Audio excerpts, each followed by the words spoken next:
Y en directa relación con el mensaje que recién vimos del presidente Piñera, el plan del gobierno es poner más de 17.000 millones de dólares para enfrentar la crisis económica que el COVID-19 ha dejado en nuestro país. Pero hay un debate respecto a las cifras. Economistas y parlamentarios de oposición cuestionan el esfuerzo del Ejecutivo, mientras desde Hacienda aseguran que lo más responsable es ser cautelosos y no gastar todo lo que se puede ahora. El reportaje de todo esto es de Aranza Fernández.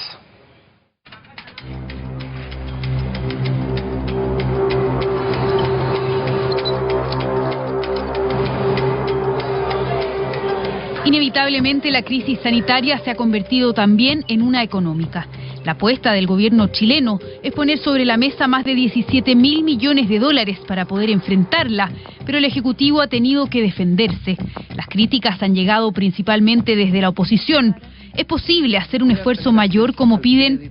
¿Hay más espacio para gastar? 3 de marzo de este año y el primer caso de coronavirus se confirmaba en Chile. Días después, el gobierno, además de estado de catástrofe, presenta la primera fase de un plan que pretende hacer frente a las primeras consecuencias económicas.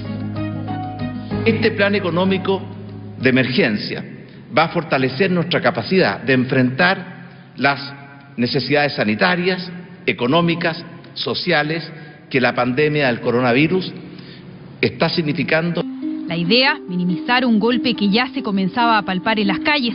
Grandes centros comerciales y pequeños locales cerrados producto de las cuarentenas, largas filas en las administradoras de fondos de cesantía, trabajadores perdiendo sus empleos y una economía que empezaba a tambalear. Esta primera etapa tiene varios objetivos y en concreto se anuncia la Ley de Protección del Empleo, una ley que permite usar el seguro de cesantía sin perder el vínculo laboral y el bono COVID de 50.000 pesos, una etapa que suma más de 12.000 millones de dólares. Al poco andar de la crisis sanitaria, el impacto en la economía se hacía más crítico. Había que hacerse cargo también de la realidad de quienes trabajaban sin contratos, de los informales, independientes y las pymes.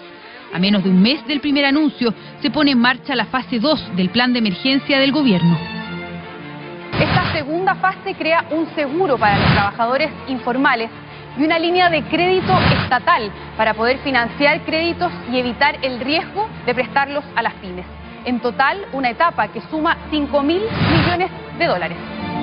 La implementación de ambas etapas suman 17.105 millones de dólares, equivalentes a construir 68 hospitales, como el recién inaugurado Félix Bulnes, por ejemplo. Lo que se ha hecho en esta etapa de gran incertidumbre es justamente proteger a las personas con transferencias, proteger a las empresas que son solventes pero que tienen problemas de liquidez difíciles por su caída en las ventas o por la necesidad de cerrar.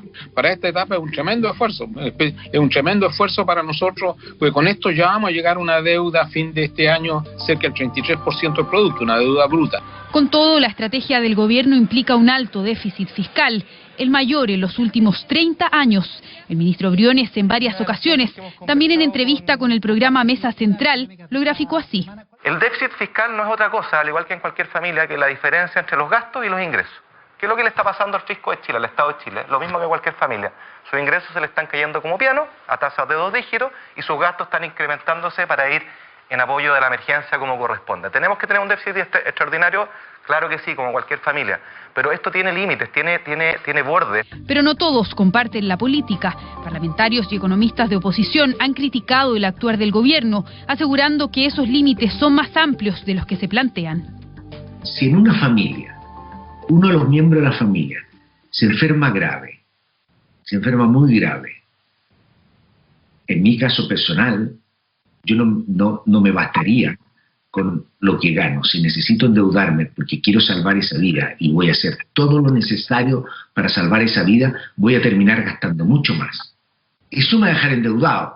Eso probablemente me haga en el futuro hacer menos cosas de las que podría hacer. ¿No es cierto? Pero va a haber sido un dinero muy bien gastado. Según datos del mismo gobierno, su plan de emergencia tiene varias fuentes de financiamiento. En particular, hay un fondo destinado justamente a tener dinero en momentos de crisis.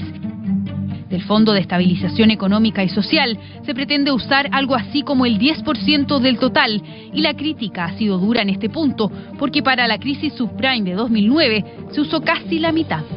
Era una situación distinta desde el punto de vista de la deuda pública. La deuda pública, en ese momento, la deuda pública neta era negativa. Teníamos una deuda pública bruta infinitesimal, entonces había mucho más capacidad fiscal. La discusión más ardua que ha tenido el gobierno respecto a montos ha sido en particular la del ingreso familiar de emergencia.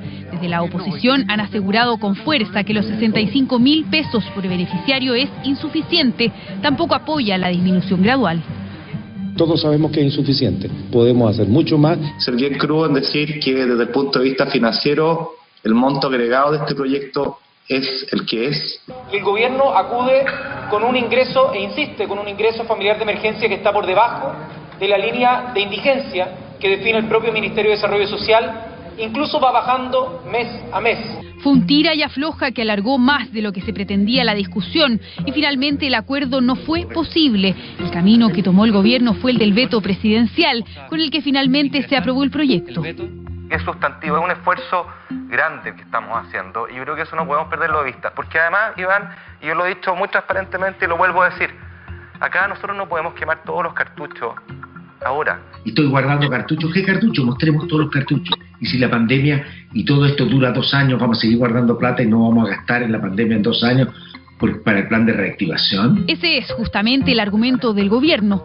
Se habla ya de un tercer paquete económico, una tercera fase que principalmente apuntaría a recuperar empleos y levantar la actividad. En cifras actuales, la Ley de Protección del Empleo ha logrado evitar la desvinculación de más de 476.000 trabajadores, a quienes les han suspendido el contrato o han visto reducida su jornada laboral. Pero las cartas de despido durante abril fueron más de 238.000, un 11% superior a las cursadas el mismo mes del año anterior. Por eso sería importante guardar esos cartuchos a los que varias veces se ha referido el ministro Briones. No nos comamos todo el pan hoy día porque mañana podemos tener miseria si esto dura mucho más. Si una familia no sabe cuáles son las necesidades, no va a gastar todos los recursos que tiene hoy día. En algo sí ambas posturas coinciden, y es que no sabemos cómo se comportará el virus de aquí en adelante ni cuánto más impactará en la economía. Ante ese escenario, el gobierno ha decidido aumentar su gasto y poner plata sobre la mesa, pero mantener reservas para justamente ese futuro incierto.